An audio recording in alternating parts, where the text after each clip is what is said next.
Good evening, ma'am and sir. I'm Elsie Martinez Pagadwan, 27 years old. I have one son, 12 years old.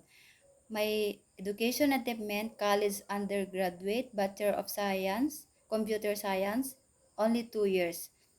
I have experience as domestic helper in Riyadh, Saudi Arabia. I take care one children and one newborn baby. My work experience, cleaning room, bathroom, washing clothes, ironing, and cooking foods. I serve two couple, one children, 3 years old, and one newborn baby.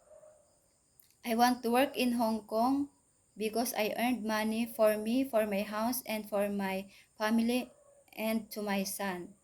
To my future employer, I promise I'm hardworking, obedient, honesty as soon as possible.